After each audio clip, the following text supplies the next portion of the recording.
Give us your thoughts. Surprise, surprise, motherfucker! The king is back! Surprise surprise the king is back. भाई ये बात आपने सुना होगा और ये जो डायलॉग है ना, ये अप्लाई हो रहा है हमारी सृष्टि मुखर्जी पे। भाई सृष्टि मुखर्जी बोलूं कि सृष्टि रैना बोलूं, भाई सृष्टि ब्रिजभूषण बोलूं, सृष्टि कुलभूषण बोलूं, क्या बोलूं? सृष्टि का नाता किससे, सृष्टि का संबंध किससे, सृष्टि का असली पति कौन है? विनायक है या ब्रिजभूषण है? कुलभूषण के साथ तो नहीं है, या कहीं और तो कहीं गुल नहीं खिला है। भाई जो औरत एक नहीं दो दो लोगों को धोखा दे सकती है, क्या गारंटी है कि वो कितने लोगों को धोखा देकर बैठी होगी?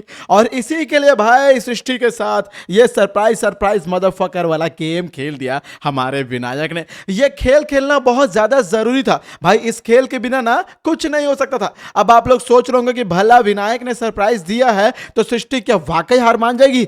जी हाँ, सृष्टि हार मानेगी, क्योंकि सृष्टि को इकलौते विनायक ने नहीं बल्कि सृष्टि को विनायक के साथ ब्रिजभूषण ने, झनक ने, अर्शी ने, अनिरुद्ध ने, सबने मिलकर घेर लिया। भाई गीदड़ की मौत आती है ना तो हरे भरे जंगल को छोड़कर सड़कों की तरफ चला, तो उसे लगता है कि जंगल में मुझे कोई प्राणी खा जाएंगे, और हमारी सृष्टि ना अपने आप जंगल को छोड़कर आ रही थी। कुलभूषण से दुश्मनी बोल ली, को हमारे विनायक को 25 सालों से बेवकूफ बना लिया, और अब ये जो गीदड़ है उसकी मौत का समय आ चुका है, और सड़क पर आता है ये गीदड़ बचने के लिए जंगल से, और यहाँ पे एक कार से उड़ के चले जाता है। और सृष्टि के साथ यही हुआ है, और सृष्टि को इतना बड़ा सरप्राइज मिलेगा, ये सरप्राइज देने वाले विनायक ने भी नहीं सोचा होगा। लेकिन अब विनायक और ब्रिजभूषण ने मिलकर जो सृष्टि को सरप्राइज दिया, ये सरप्राइज वाकई सरप्राइज सरप्राइज मदरफकर वाला मोमेंट जरूर था। नमस्कार दोस्तों, आप सभी का स्वागत है आपके अपने YouTube channel times of media में, जहां पर मैं आपका अपना होस्ट वेणु कुमार आपके अपने पसंदीदा शो झनक से जुड़े एक और बड़े अपडेट को लेकर आप सभी के सामने हाजिर हूं। जहां पर सबसे पहले एक चेतावनी दे देता हूं, जो कि मेरे झनक के जो व्यूवर्स है, जो इस चैनल के रेगुलर व्यूवर्स है और रेगुलर किसी भी हो जो झनक शो को पसंद करते हैं, भाई प्रोमो को लेकर पूरी तरीके से भाई कहीं भी दिल मत जोड़ लेना, क्योंकि मेकर्स हमारे साथ खेल जाते हैं, अक्सर दिखाते कुछ और है, होता कुछ और है। इसी के लिए मैं आपको बोलता हूं कि हो गया तो भली बात ही, बहुत बहुत बहुत बहुत अच्छी बात है, लेकिन नहीं हुआ तो भाई अनुपमा की तरह थू थू करो और निकल जाओ।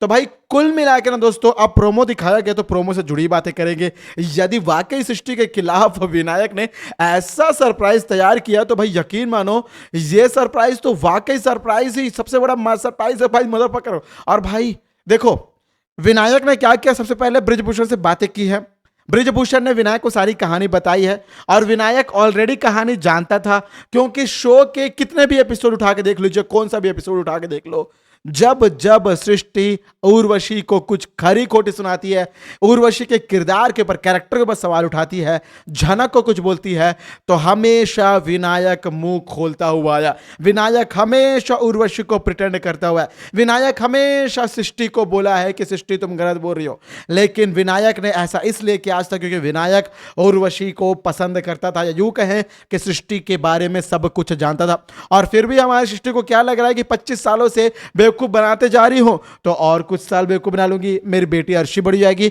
अर्शी को तो मैंने इसलिए पैदा किया था ताकि विनायक के साथ जुड़े रहे, और फिर वहां पे जाकर ब्रिजभूषण को मारना चाहती थी, लेकिन वहां पे ब्रिजभूषण के साथ चली गई और आउट ऑफ द कंट्रोल बच्चा पैदा हो गया। बच्चा पैदा हो गया, अब इस बच्चे को वापस लेकर नहीं आ सकती, तो वहां पर उस बच्चे को छोड़ दिया। लेकिन ये बच्चे की सच्चाई कल को उर्वशी आकर मेरे घर में मेरे पति को बता देगी, मेरा घर तो उजड़ जाएगा, तो मुझे तो इसको मारना पड़ेगा। तो वो जाती है और झनक को मारने की कोशिश करती है, लेकिन उर्वशी को मार देती है, तो उर्वशी झनक को बचा लेती है। यानी कुल मिला के जितना रायता फैलाना था फैल चुका है, और अब इस रायतों को समेटने का जब समय आया है, तो सृष्टि का जो भी चुन्नी है, जो भी पोछा कपड़ा है, या यूं कहीं की बाल्टी हो, या कोई भी स्वीपर हो, कुछ भी कर रही हो, फोम हो, कुछ भी हो, काम नहीं आ रहा, रायता उठा नहीं पा रही है।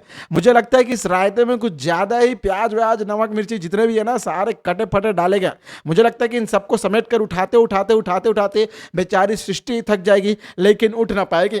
अब मैं इसलिए ऐसा बोल रहा हूं क्योंकि सृष्टि सरेंडर करने का समय आ चुका है बहना। अब सरेंडर करने के अलावा दूसरा कोई चारा नहीं बचा बहना। अब ये भी बात सुन लो बहना कि तुम्हारी बेटी भी तुम पर शक कर रही है बहना, और ऐसा ना हो कि ना इधर की रहो ना उधर की रहो, बन जाओ एक खोखला गहना। वाह क्या बात है। लेकिन भाई सोचने वाली बात है कि भाई हमारी जो झनक है वो क्या एंट्री ले रही है। भाई यकीन मानो भाई, नूतन बनना अलग बात है, लेकिन नूतन का ये स्वैग देना, एक फेस में एक अलग एटीट्यूड है भाई, ये वाकई शो में ना एक कास्टिंग के लेवल को दिखा रहे हैं कि इन्होंने कास्ट किया है लेकिन नूतन बनाया ना, ये इनका सबसे बेस्ट वाला प्रोजेक्ट होगा। मुझे लगता है कि इनका सबसे बेस्ट डिसीजन होगा जहां पर इन्होंने बहुत सारे एक्सपेरिमेंट किए होंगे। और जो नूतन का ये जो अंदाज दिख रहा है ना कहीं हिबा नवाब, ये बहुत ही अलग लेवल की दिख रही है यहाँ पे। और वाकई ये वाला जो एटीट्यूड, ये वाला जो नेचर है ना, यदि इसे ऐसे ही कंटिन्यू रख ले, मैं तो बोलता हूं कि झनक के शो में झनक से जुड़े हुए आधे प्रॉब्लम्स यूं ही क्लियर हो जाए। लेकिन जिस शो की लीड एक्ट्रेस की प्रॉब्लम ही सॉल्व हो जाए तो भला कहानी में क्या मजा रहेगा, किक नहीं रहेगा। इसी के लिए भाई झनक की जिंदगी मुसीबतें आनी चाहिए, आएंगी, सॉल्व होती रहेंगी, तभी तो हम इस शो के साथ जुड़े रहेंगे, तभी तो मेकर्स को कहानी मिलेगी। यदि झनक की कहानी यूं ही अच्छी दिखा दी, यूं बन गई आईपीएस वगैरह, बहुत बड़े आईएएस, कोई डांसर वांसर बन गई, तो भाई उसके बाद उसकी जिंदगी में सक्सेस के अलावा कुछ देखेगा नहीं। अब सक्सेस में क्या हम पार्टी करते हुए देखेंगे, उसको अवार्ड देखते हुए देखेंगे? भाई उलझेगी सुलझेगी जिंदगी में, धक्के मुक्के खाएगी, वही तो देखना, यही तो हमारे प्रेरणा स्रोत है। और इसी के लिए अब कार में धक्के खाने के बाद, झील में पानी में डूबने के बाद वापस जिंदा होकर आई है, अपने पिता के साथ आई है और अपनी असली मां को जान रही है। और भाई ऐसी मां किसी को ना मिले, ये झनक दिल ही दिल में मान रही है, सोच रही है। लेकिन बेचारी झनक, मैं तुम्हें एक बात बता दूं कि ये मां ना तुम्हें स्वीकार कर लेगी। जी हां दोस्तों, यही सबसे बड़ा अपडेट है। मैं आपको पहले बता चुका हूं कि सृष्टि बहुत ही चतुरी है भाई, श्याणी की श्याणी है ये।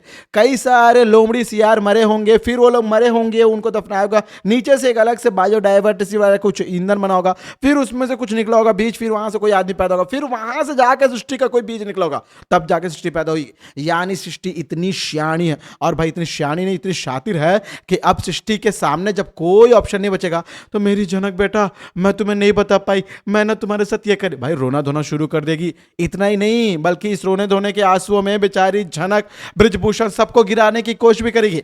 भाई देखो क्या होता है कि ना, कोई भी बॉलीवुड उठा के देख लो, हॉलीवुड, कोई भी कहीं पे भी रियल लाइफ उठा के देख लो, जब कोई सरेंडर कर जाता है या यूं कहें कि किसी के सामने चारों चित्त खाने हो जाते हैं ना, तो भाई उसके पास जब कोई ऑप्शन नहीं बचता ना, तो वो नया ऑप्शन चुन लेता, और वो होता है सच्चाई को एक्सेप्ट करने का, लेकिन सिंपैथी के साथ, भाई दया अनुभाव महाभाव के साथ। और इसी के लिए ये जो सृष्टि है रोना धोना शुरू कर देगी, मैं तो ऐसी थी, मेरे साथ ऐसा हो गया था, मैं तो ऐसी थी, भाई ये सब शुरू करेगी। लेकिन सोचने वाली बात है कि भाई सृष्टि के इस नाटक के जाल में क्या ब्रिजभूषण आ जाते हैं, सृष्टि के इस नौटंकी के जाल में क्या झनक गिर जाएगी, क्या सृष्टि के इस नौटंकी के जाल में अर्शी फंस जाएगी, ये तो आने वाला वक्त बताएगा। लेकिन मैं आपको पहले बता रहा हूं कि प्रोमो से जुड़कर अपने दिल की भावनाओं को मत जोड़िएगा, ठेस जरूर पहुंचाएंगे मेकर्स लोग। मेकर्स को आदत है हमारे इमोशन के साथ खेलने का, भाई अब तो आदत सी हो गई है इनको हमारे प्रोमोस के साथ, हमारे दिल के साथ खेलने की। दोस्तों ये थी आज आपके पसंदीदा शो झनक से जुड़ी एक और बड़ी अपडेट। मैं उम्मीद करूंगा आप लोगों को वीडियो अच्छी लगी होगी। दोस्तों बेशक ही वीडियो अच्छी लगी हो, वीडियो को लाइक करें, शेयर करें, और संबंध हमारा यूं ही कायम रखने के लिए सब्सक्राइब करें। भाई हमारा संबंध यूं ही बन रहेगा, क्योंकि झनक के फैन होने के नाते, झनक के फैन होने के नाते, या आप झनक के फैन, मैं झनक के फैन, यदि आपस में हमारा संबंध कायम रखना है तो भाई हमें जुड़े रहना होगा ना, और जुड़े रहने के लिए हमें सब्सक्राइब करना होगा। यदि सब्सक्राइब नहीं भी करते दोस्तों, यदि आपने चैनल पर विजिट कर लिया, इतना ही प्यार काफी है। और मैं झनक से जुड़े सारे अपडेट्स को यूं ही आपके सामने लेकर आता रहूंगा। तब तक दोस्तों आप सभी को टाटा, गुड बाय, जय हिंद, जय भारत।